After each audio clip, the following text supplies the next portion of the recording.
사람 만나고 집에 돌아오는 길, 왜 이렇게 피곤하죠? 분명히 웃으면서 얘기했는데 현관문 열고 들어서는 순간 온몸에 힘이 쭉 빠지는 거 있잖아요. 핸드폰 보면 카톡이 와 있고 또 약속 잡자는 연락인데 반갑기보다 한숨이 먼저 나와요. 나 원래 이렇게 사람 만나는 게 피곤한 사람이었나? 혹시 내가 성격에 문제가 있는 건가? 이런 생각 해보신 적 있으시죠? 오늘 이 영상을 끝까지 보시면 알게 되실 거예요. 당신이 이상한 게 아니었다는 걸요. 당신은 이미 본능적으로 알고 있었어요. 이 관계가 나한테 맞지 않는다는 걸요. 다만 그걸 어떻게 정리해야 하는지, 누구를 곁에 두고 누구를 보내줘야 하는지 그 방법을 몰랐을 뿐이에요. 관계의 군더더기를 덜어내고 진짜 나를 지키는 법, 지금부터 저와 함께 알아보겠습니다. 20살 때 제일 친했던 친구, 지금 연락하고 계세요? 그때는 진짜 평생 갈 줄 알았잖아요. 밤새 통화하고 별거 아닌 일에도 가슴이 벅차고 깔깔대고 이 친구 없으면 어떡하나 싶었는데 지금은요. 카톡 프로필 사진이 바뀐 것도 한참 뒤에 알았고 생일 축하 메시지 보내는 것도 까먹을 뻔했어요. 만나면 할 얘기가 없어서 어색하고 괜히 옛날 추억만 꺼내다가 씁쓸해지고요. 그러면서 이런 생각이 드셨을 거예요. 내가 너무 냉정한 건가? 연락을 안 한 내가 잘못한 건가? 원래 나는 정이 없는 사람인가? 아니에요. 이건 당신 잘못이 아니에요. 나이가 들수록 친구가 줄어드는 건 당신에게 문제가 있어서가 아니라 인간으로서 지극히 자연스러운 거예요. 왜 그런지 아세요? 우리 뇌가 그렇게 설계되어 있거든요. 젊을 때는 넓고 얕은 관계를 원해요. 친구가 많을수록 좋고 주말마다 약속 있어야 뭔가 잘 살고 있는 것 같죠. 그런데 나이가 들면 뇌가 방향을 바꿔요. 이제는 좁고 깊은 관계를 원하기 시작해요. 10명이랑 술자리 하는 것보다 1명이랑 차 한잔 마시면서 속 얘기 나누는 게 훨씬 편해지는 거예요. 이게 사회정서적 선택 이론이라는 건데요. 어려운 말은 됐고요. 쉽게 말하면 이거예요. 당신의 마음이 성숙해진 거예요. 진짜 소중한 게 뭔지 알게 된 거죠. 그러니까 친구가 줄었다고 자책하지 마세요. 오히려 당신은 제대로 가고 있는 거예요. 그리고 솔직히 하나만 여쭤볼게요. 친구가 잘 됐을 때 진심으로 100% 기뻤나요? 승진했대, 집 샀대, 결혼한대, 축하한다고 말은 했는데 집에 와서 혼자 있으니까 마음 한구석이 싸늘하더라고요. 나는 뭐 하고 있나 싶고 왜 쟤는 되고 나는 안 되나 싶고 그러고 나서 그런 나 자신이 너무 싫었죠. 친구 잘 된 걸 축하 못 해주는 내가 너무 쪼잔해 보이고 못됐어 보이고 있으시죠? 이런 거.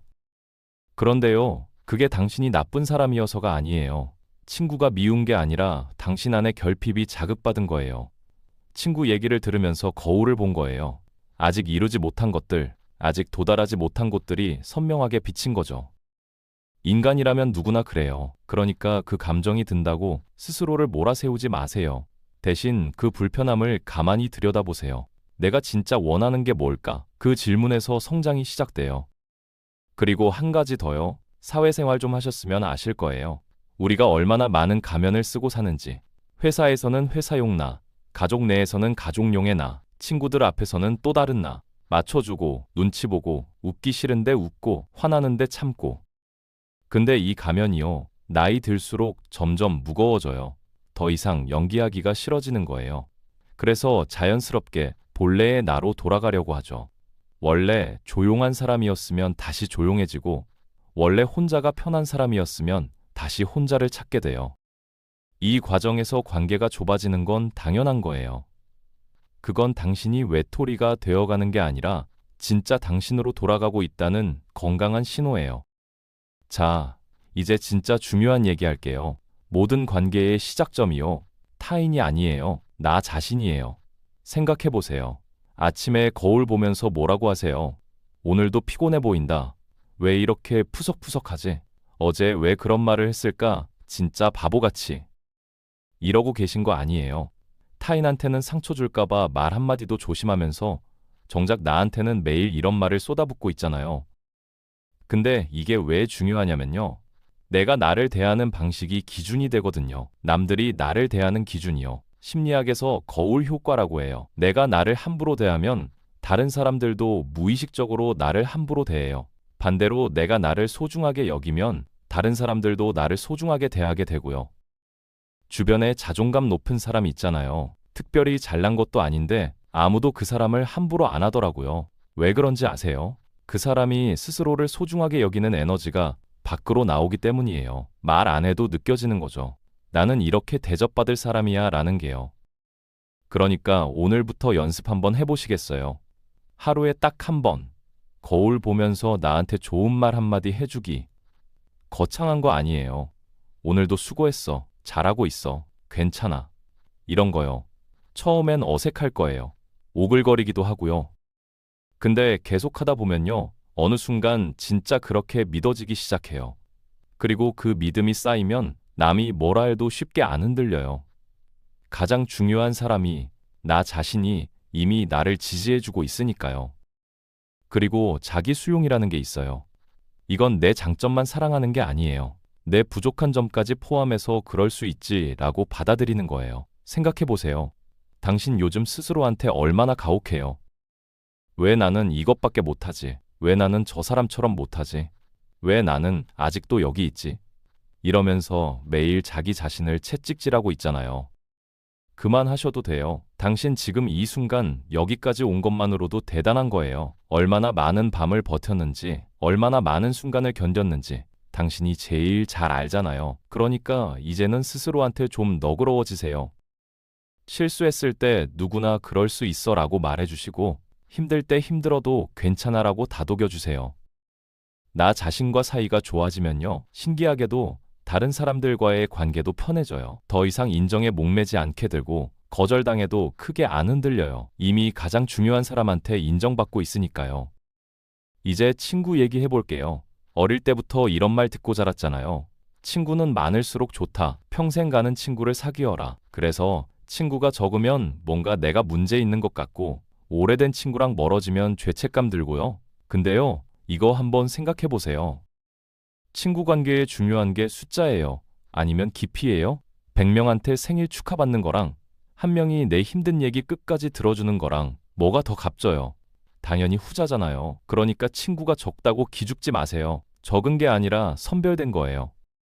그리고 평생 가는 친구라는 것도요. 솔직히 환상이에요. 사람은 변해요. 나도 변하고 상대도 변해요. 30살 때 죽이 맞았던 사람이 50에도 맞을 거란 보장 없어요. 그러니까 평생 친구를 찾으려고 애쓰기보다 지금 이 시점에 서로한테 좋은 영향을 주는 사람에게 집중하세요. 5년 뒤에 멀어질 수도 있어요. 그래도 괜찮아요. 지금 이 순간 서로한테 의미 있으면 그걸로 충분한 거예요. 그리고 여기서 중요한 거 하나요. 모든 걸 다 공유할 필요 없어요. 진짜 친하니까 다 털어놔야 할 것 같죠? 속마음 전부, 비밀 전부 숨기면 안 될 것 같고요. 근데요, 그렇게 다 보여주면 나중에 그게 약점이 돼서 돌아올 수 있어요. 칼이 될 수도 있는 거예요. 그러니까 감정 교류에도 선이 필요해요. 이 사람한테는 여기까지, 저 사람한테는 저기까지. 그 선을 정하고 지키는 게 나를 보호하는 거예요. 여기서 진짜 중요한 사람 유형을 알려드릴게요. 에너지 뱀파이어라고 들어보셨어요? 만나고 나면 기분이 축 처지는 사람이요. 딱히 나쁜 말을 한 것 같지도 않은데 집에 오면 공허하고 지쳐 있어요. 이런 사람들 특징이 있어요. 은근히 나를 깎아내려요. 대놓고는 아니고요. 아, 진짜 잘됐다. 근데 나는 그렇게 못할 것 같아. 이런 식으로요. 내 얘기는 대충 듣고 자기 얘기만 해요. 내가 잘 되면 시큰둥하고 내가 힘들면 왠지 신나 보여요. 이런 사람이 주변에 있으시면요. 거리 두셔야 해요. 아무리 오래된 사이라도요. 관계는 서로 에너지를 주고받는 건데 한쪽만 계속 빨리면 고갈돼요. 그러니까 나를 지키기 위해 누군가를 실망시킬 권리, 그게 당신한테 있다는 거 잊지 마세요. 자, 이제 구체적인 방법 들어갑니다. 첫 번째, 기대치 조절이에요. 우리가 관계에서 상처받는 이유 대부분이 뭔지 아세요? 기대 때문이에요. 이 정도는 해주겠지. 당연히 알아주겠지. 내 마음 같겠지? 이런 기대가 무너질 때 상처받는 거예요. 근데요, 냉정하게 말씀드릴게요. 타인은 내 마음 같지 않아요. 이건 상대가 나쁜 게 아니라 원래 그래요. 각자 살아온 환경이 다르고 우선순위가 다르고 머릿속에서 돌아가는 게 다 달라요. 그러니까 처음부터 기대치를 낮춰두세요. 100% 알아주길 바라지 말고 50%만 알아줘도 고맙다고 생각하세요. 그러면 실망할 일이 확 줄어요. 상대가 기대 이상으로 해주면 진심으로 감사하게 되고요. 두 번째, 감정적 독립이에요. 아침에 기분 좋게 나왔는데 상사 한마디에 하루 종일 기분 망가진 적 있으시죠? 친구가 카톡 익십했다고 며칠 동안 신경 쓰인 적도요. 이런 게 자주 있으시면요, 당신 감정이 타인한테 너무 많이 휘둘리고 있는 거예요. 감정적 독립이란요, 내 기분의 리모컨을 내가 갖는 거예요. 타인의 말에 영향받되 완전히 지배당하지 않는 거죠. 누군가의 말에 기분 상했을 때요, 잠깐 멈추고 이렇게 생각해 보세요. 이 사람 말 한마디에 내 소중한 오늘 하루를 맡겨버릴 거야? 대부분의 경우 아니거든요. 그 한마디가 내일이면 기억도 안 날 거거든요. 그러니까 지금 이 순간의 감정에 너무 휩쓸리지 마세요.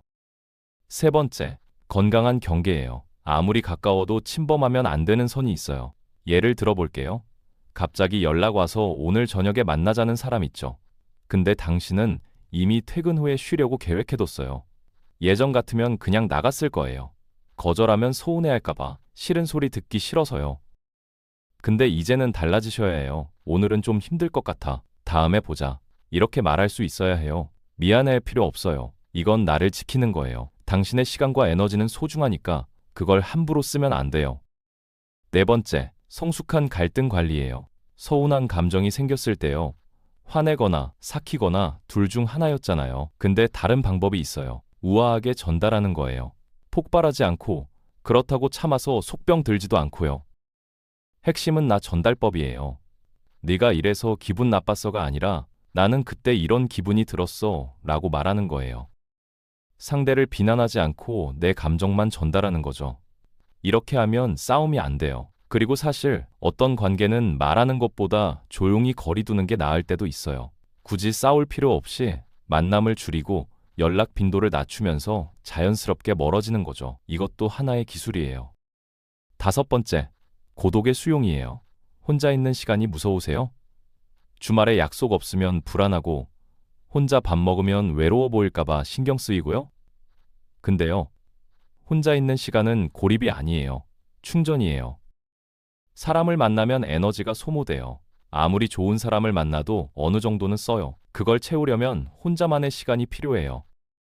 그 시간에 즐거운 뭔가를 해도 되고 아무것도 안 해도 돼요. 그냥 멍하니 있어도 되고 좋아하는 음악 들어도 되고 산책해도 돼요.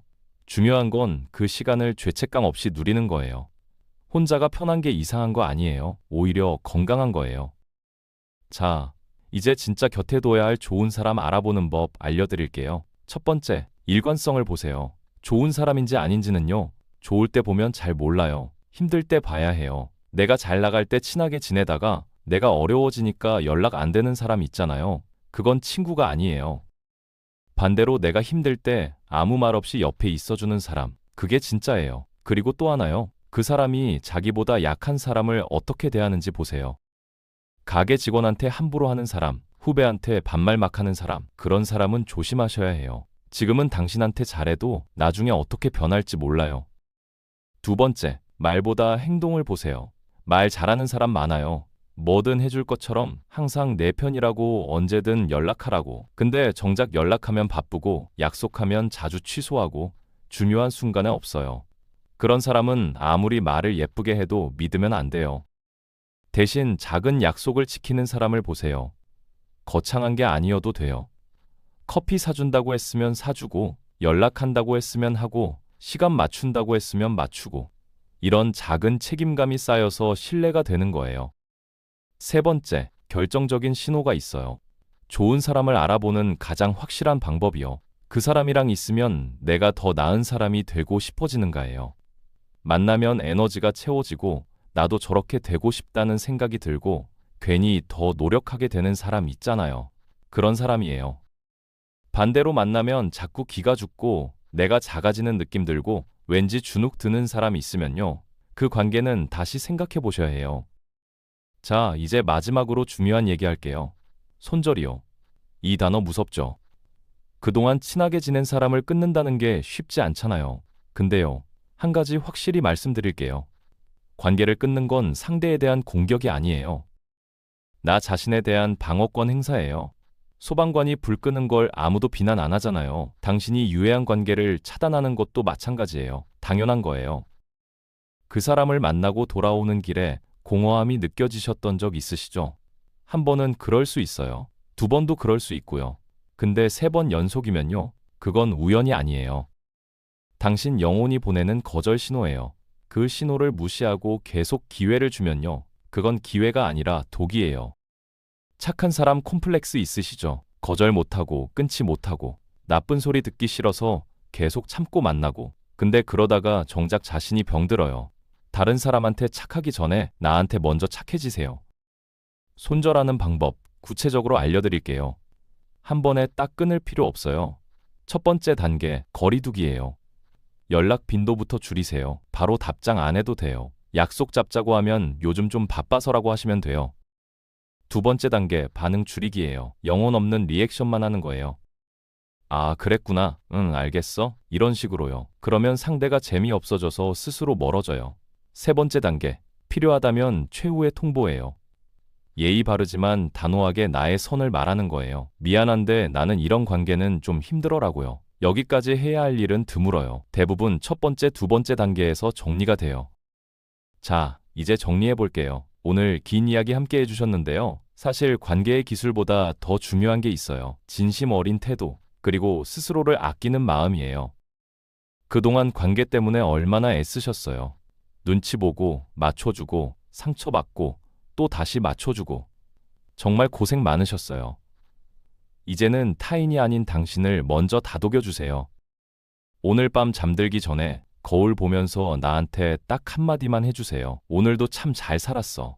오글거려도 해보세요. 그 한마디가 당신 안에 조금씩 쌓여서 어느 순간 든든한 울타리가 될 거예요. 그리고 그 울타리가 생기면요. 누가 뭐라 해도 어떤 관계가 흔들려도 당신은 괜찮을 거예요. 왜냐하면 가장 중요한 사람이 가장 가까운 곳에서 당신을 지켜주고 있으니까요. 바로 당신 자신이요.